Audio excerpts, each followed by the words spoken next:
Buenos días. Hoy vamos a aprender sobre la valoración electrocardiográfica posterior a una intervención coronaria percutánea, también conocida como cateterismo cardíaco o coronariografía. Objetivos. Vamos a comprender la importancia de la valoración electrocardiográfica posterior a un cateterismo cardíaco. También vamos a identificar los hallazgos electrocardiográficos esperados y patológicos.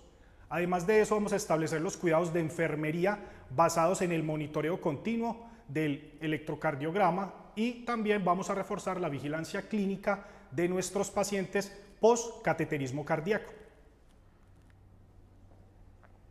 Antes que todo, vamos a dar un contexto de lo que es el síndrome coronario agudo.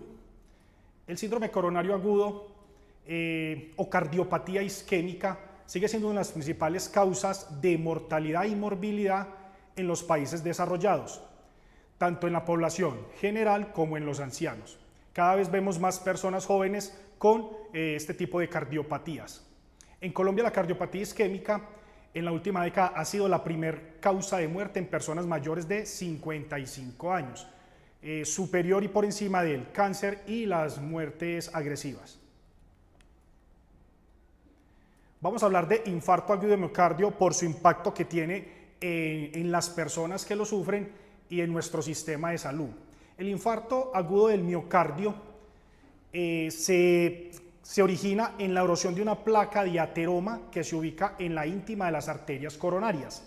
Esta placa, al sufrir la ruptura, provoca que haya un cúmulo de trombos, se forma un coágulo y este coágulo puede obstruir la arteria de manera total o parcial y de esta manera la irrigación de la sangre arterial que va a esa parte del corazón se obstruye y produce la isquemia miocárdica, que es lo que se traduce en el infarto agudo del miocardio. Con esta tabla basada en la Sociedad Canadiense Cardiovascular vamos a ver cómo se clasifica el síndrome coronario agudo probable. Tenemos entonces que para hablar de angina o dolor torácico típico es una angina en reposo que dura mayor a 20-30 minutos, es un dolor tipo anginoso nuevo o es una angina increciendo o en aumento. Entonces tenemos un EKG diagnóstico y un EKG no diagnóstico. Empecemos por el EKG diagnóstico. En este podemos observar elevación del ST con enzimas positivas y estamos frente a un infarto con elevación del ST. Por el otro lado tenemos que en el electro no hay elevación del ST. Con troponinas negativas estamos hablando de una angina inestable, pero si tenemos troponinas positivas, tenemos un infarto sin elevación del ST.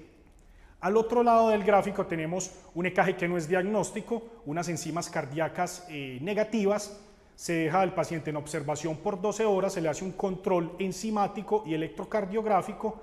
Si además de estos sigue siendo no diagnóstico, pasamos a unas pruebas no invasivas como la angiografía coronaria, angiotomografía coronaria o la prueba de perfusión miocárdica para seguir los estudios de extensión de estos pacientes y poder dirigir su terapia a futuro. Ahora vamos a hablar del infarto con elevación del ST, que es el que mayor impacto genera en nuestros pacientes por su sintomatología y por la creencia que tenemos como familiares cuando desconocemos este tipo de patologías y todo ese tipo de mitos. Entonces, con el infarto con elevación del ST nos basamos en el inicio de los síntomas. Para decir que estamos en una ventana terapéutica, si el inicio de los síntomas, mientras que el paciente inició la angina y llegó al hospital y es atendido por el primer médico, y han ocurrido menos de 12 horas y estamos en una institución de tercer nivel de complejidad o que cuente con una sala de hemodinamia y una unidad de cuidados coronarios o cuidados intensivos, el tratamiento de elección, el gold estándar para esto es un intervencionismo coronario percutáneo o cateterismo cardíaco. Sería el gold estándar del tratamiento. Si no contamos, porque estamos en una institución de primero o segundo nivel, lo ideal sería o hacer un traslado primario, si hay opción de que llegue rápido a la institución de mayor complejidad, o en su defecto, el tratamiento de elección. El gold estándar es la fibrinolisis. Cuando hablamos de fibrinolisis hablamos del tiempo puerta aguja, que es en menos de 30 minutos esta persona ya se le debe haber administrado la fibrinolisis. En el anterior caso, que era cateterismo, hablamos del tiempo puerta balón, es decir, una vez es atendido por el médico tenemos 90 minutos para que el paciente esté en la sala de hemodinamia realizándole el cateterismo. Retomamos a la fibrinolisis. Si esta fibrinolisis es fallida, se debe llevar a un cateterismo cardíaco de rescate. Pero si es exitosa, tenemos las siguientes 24 horas para que el paciente sea llevado a la sala de hemodinamia y realizarle el cateterismo cardíaco.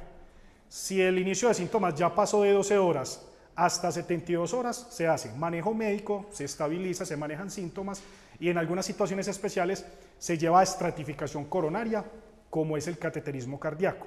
Si ya más de 72 horas, igualmente manejo médico y se mira en qué condiciones está para realizar un cateterismo cardíaco y seguir sus estudios. Antes de empezar con lo anormal, vamos a dejar claro qué es lo normal. Cuando tenemos claridad de la normalidad de las cosas, podemos evidenciar de manera oportuna que algo no está bien. Así no sepamos de base cuál es el problema subyacente de nuestro paciente o usuario.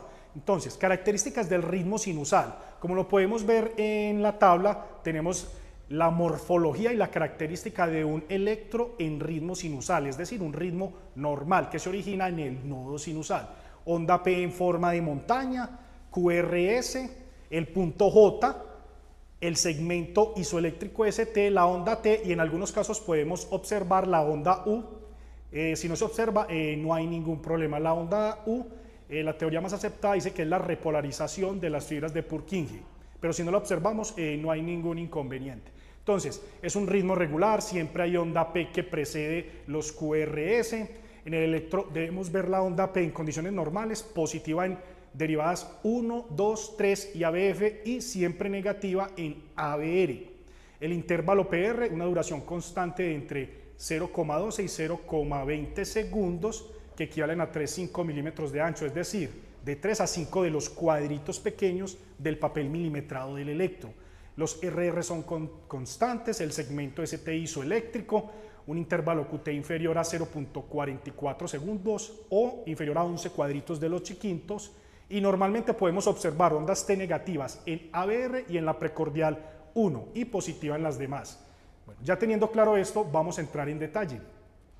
Esta es una imagen de un infarto con elevación del ST. Podemos observar el segmento ST, el punto J elevado y el segmento ST elevado. En la otra gráfica podemos observar un electro normal y uno con elevación del ST, con presencia ya de ondas Q y ondas T invertidas, que más adelante vamos a detallar cada una. Aquí podemos ver 3 electrocardiogramas de uno de nuestros pacientes hace algún tiempo, superior antes, durante en el medio y después en la parte inferior. Este fue un infarto de cara inferior donde se vieron afectadas las derivadas D2, 3 y ABF. Como pueden ver, se ve la disminución progresiva comparando con el último electrocardiograma. Este fue un paciente que se llevó a cateterismo de manera exitosa y pudo ser dado de alta 48 horas después con todo su tratamiento.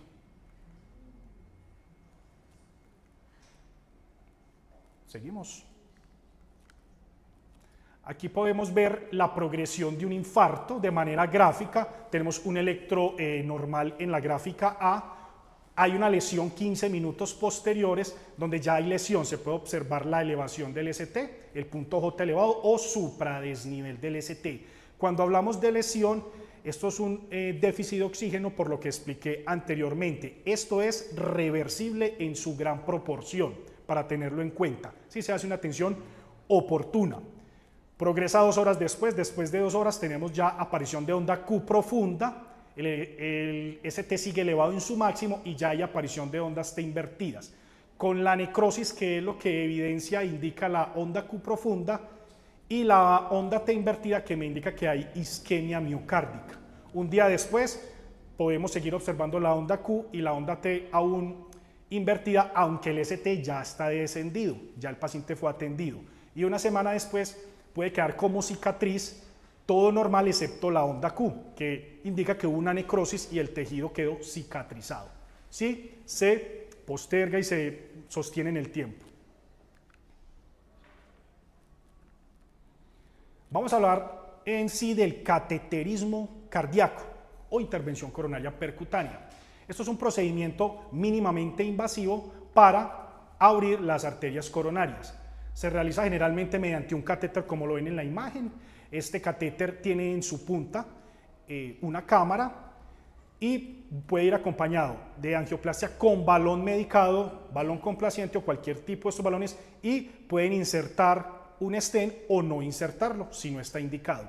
Está indicado en pacientes con síndrome coronario agudo, pacientes con angina inestable o infarto agudo del miocardio.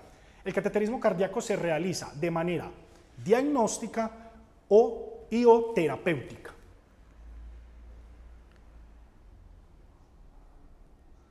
¿Cuáles son los objetivos del cateterismo cardíaco? El principal es restaurar el flujo coronario, permitir que la sangre con oxígeno llegue al miocardio y no hayan daños del miocardio. Aliviar los síntomas de isquemia miocárdica, reducir la mortalidad y mejorar el pronóstico de vida de las personas y disminuir al máximo posible las secuelas que puede dejar un infarto al afectar las paredes cardíacas y disminuir lo que conocemos como la fracción de eyección, que idealmente debe estar superior a 55-60%. Aquí de manera gráfica podemos ver un cateterismo. En la primera arteria se puede ver en la íntima de este vaso la placa de ateroma obstruyendo.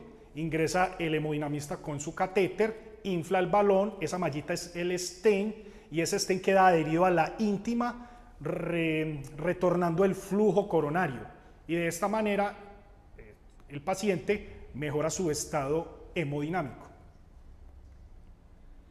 Cabe aclarar que en un mismo cateterismo se pueden dejar 1, 2, 3 o los stents que sean necesarios según la afectación de la arteria coronaria. Esto lo determina el cardiólogo hemodinamista que realiza el procedimiento. ¿Cuál es la importancia del electrocardiograma en el posoperatorio de un cateterismo cardíaco? Que es un método muy económico, accesible, no es invasivo y es de alta sensibilidad. Detecta complicaciones tempranas si sabemos leerlo claramente después de este tipo de procedimientos y sirve de guía para las decisiones terapéuticas inmediatas. ¿Cuáles son los cambios en el electrocardiograma que yo puedo esperar o que yo espero verlos?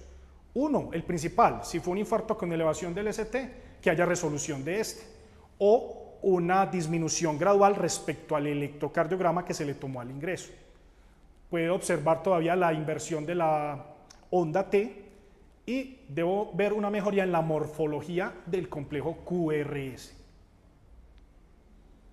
Alteraciones anómalas postcateterismo cardíaco, que después de que el paciente fue atendido, se le dieron su carga antiplaquetaria, se le hizo su cateterismo cardíaco, haya persistencia del segmento ST elevado, aparición de arritmias ventriculares o supraventriculares y aparición de bloqueos AB, primer grado, segundo grado, MOVIS 1, MOVIS 2 o tercer grado o bloqueo completo, o los bloqueos de rama, sea de bloqueo de rama derecha o bloqueo de rama izquierda.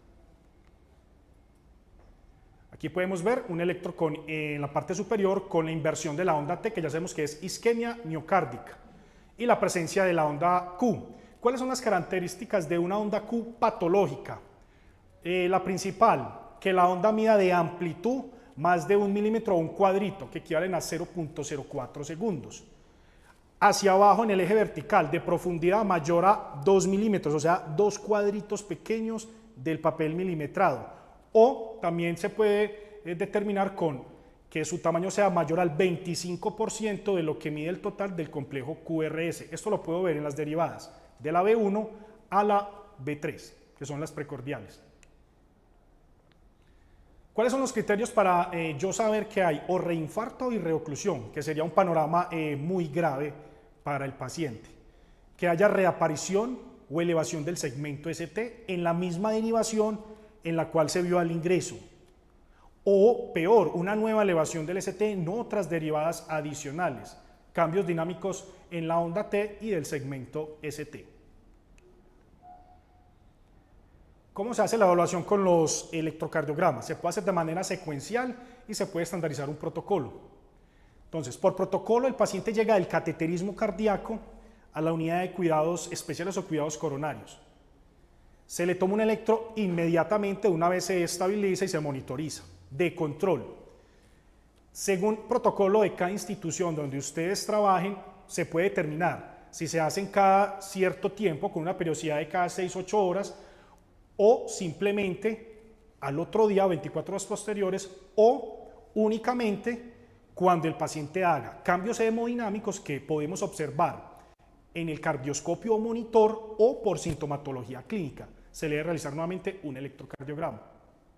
Como lo hacemos normalmente en nuestra institución es electro post inmediato del cateterismo y solo se repite si hay cambios dinámicos observados en el cardioscopio o si el paciente manifiesta alguna sintomatología clínica significativa.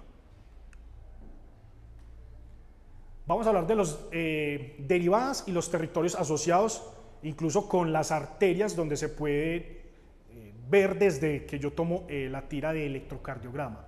Entonces, si hay una afectación del ST en D1, ABL, B5 y B6, sabemos que la arteria principal afectada es la circunfleja y en algunos casos descendente anterior. Si vemos afectados D2, D3 y ABF, estamos hablando de la cara inferior, coronaria derecha, o puede también estar implicada la circunfleja. Y las precordiales de la B1 a la 4 tenemos cara anterior del miocardio, principalmente la descendente anterior o la ADA, DA, como se abrevia normalmente a nivel clínico. Aquí podemos ver, para reforzar un poco esto, las caras del corazón, cómo se va viendo la progresión a medida que va pasando por el septum hasta el ventrículo. Ahí está, cara inferior, septum, cara anterior, lateral baja y lateral alta. Y en la gráfica del lado, lo mismo asociado a cada una de las arterias, que ya las vimos previamente. Aquí reforzamos con nuevamente las imágenes, la cara inferior, las caras laterales bajas y altas, y cómo se va viendo derecha, anteriores, laterales, bajas, altas y las caras inferiores del electro. Y el sistema exaxial, que también además me puede ayudar si quiero calcular el eje eléctrico del corazón en ese momento. Recordemos que el eje eléctrico normal del corazón va entre menos 30 y más 90 grados. Ese es el eje eléctrico, la forma en cómo se distribuye la energía a través del miocardio por su sistema eléctrico. Si queremos calcular el eje eléctrico, una clave rápida podría ser de la siguiente manera. Siempre me voy a enfocar los QRS en las derivadas 1 y ABF. Si es positiva, es predominantemente el QRS positivo en la 1 y negativo en ABF, decimos que el corazón tiene un eje desviado hacia la izquierda. Si vamos al electro y la vemos negativa el 1 y ABF positiva, decimos que está desviado a la derecha, que sería entre más 90 y más 180 grados. Y si está entre más o menos 180 y menos 90, es decir, negativo predominantemente el QRS de 1 y ABF, decimos que es un eje indeterminado, que sería algo no fisiológico. ¿Cuál es el rol nuestro en la vigilancia del electrocardiograma postcateterismo cardíaco? Que debemos tener las aptitudes, el entrenamiento y el conocimiento para interpretar de manera básica y, por qué no, avanzada los cambios y los signos de alarma. Comunicación oportuna con el equipo médico, eso es un trabajo interdisciplinario, y un registro sistemático en la historia clínica. ¿Cuáles son las arritmias más frecuentes postcateterismo cardíaco? Empezamos con la FA o fibrilación auricular, caracterizado por ser un ritmo irregular, es decir, RRs irregulares y ausencia de ondas P. Puede ser con frecuencias elevadas, hasta 150, o una FA que ya venía en tratamiento, puede llamarse una FA bloqueada, con frecuencias normales. También tenemos la TB o taquicardia ventricular. Como lo podemos observar, son complejos anchos y frecuencias muy rápidos que pueden oscilar cercanas incluso a los 250 latidos por minuto. Mucho cuidado con la TB. Esta TB se puede inestabilizar y llegar a un ritmo de paro, que sería la TB sin pulso. La idea es que el paciente no llegue a ritmo de paro. ¿Cuál es el tratamiento de la TB? puede ser cardioversión eléctrica o cardioversión farmacológica. Me devuelvo a la FA. Abajo podemos ver la que le llamamos la prima, que es el flúter auricular, que es característico por los dientes de sierra. Retomamos. Tenemos las bradicardias transitorias, es un ritmo sinusal, hay unas pausas sostenidas y el corazón hace retorno a su ritmo sinusal nuevamente. Puede haber o no colapso hemodinámico. Y tenemos las extrasístoles frecuentes, también parecidas algo a la TB, son complejos anchos, acompañados de una pausa donde el corazón pausa y vuelve y retoma el ritmo sinusal. Estas pueden ser en pares, que es que la llamamos bigeminismo, pueden venir incluso en 3 o más, pero cuando ya son de 3 o más hay que estar atentos porque puede entrar en un ritmo de TB o una FB, que serían ritmos de paro, y no queremos eso. ¿Qué más de extrasístoles frecuentes? No, yo creo que ya queda claro por acá. Complicaciones relacionadas con el procedimiento, el cateterismo en sí. Trombosis del stent sería grave, en mi experiencia clínica muy raro la verdad. La disección coronaria, el espasmo coronario, que produce un dolor tipo angina intenso, que los pacientes refieren parecido al del infarto cuando llegó, que es el denominado dolor de la muerte, y un embolismo, que sería muy grave. También tenemos los signos clínicos de alarma. Nosotros que cuidamos el paciente, nuestro usuario 24/7, dolor torácico recurrente, disnea o desaturación, hipotensión o bradicardia. Aquí en general estamos hablando de signos de shock cardiogénico y la alteración del estado de conciencia. Hay compromiso del sensorio. ¿Cuáles son los cuidados de enfermería en la fase inmediata? Entonces, monitorización hemodinámica y electrocardiográfica. Estamos en una unidad. También tenemos la evaluación del sitio de punción. En el sitio de punción, normalmente y en la mayoría de las veces es por radial, en su defecto femoral y rara vez por cubital. Pueden llegar con un apósito compresivo artesanal o unas manillas compresivas especiales con las que también contamos, que se llaman Terevan.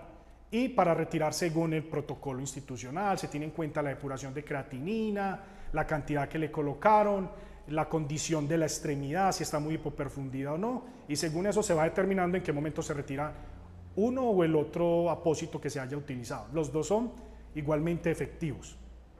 Muy importante, control del dolor y de la ansiedad de nuestro paciente. Paciente ansioso, con mucho dolor, se alteran las constantes vitales, se puede tornar hipertenso taquicárdico y esto me puede complicar la condición clínica. Y prevención de sangrado. Sangrado, aparición de hematoma, valoración del llenado capilar de la extremidad. Y con esto quedamos completos en cuanto a los cuidados de la fase inmediata. Fase intermedia, movilización progresiva. Ya el paciente puede ser incluso al otro día, se puede pasar cama, silla o cama incluso al baño y puede ser dado de alta en el transcurso del día. Enseñanza sobre los signos de alarma para volver a consultar, dado el caso, registro estricto de signos vitales y la coordinación con el equipo multidisciplinario.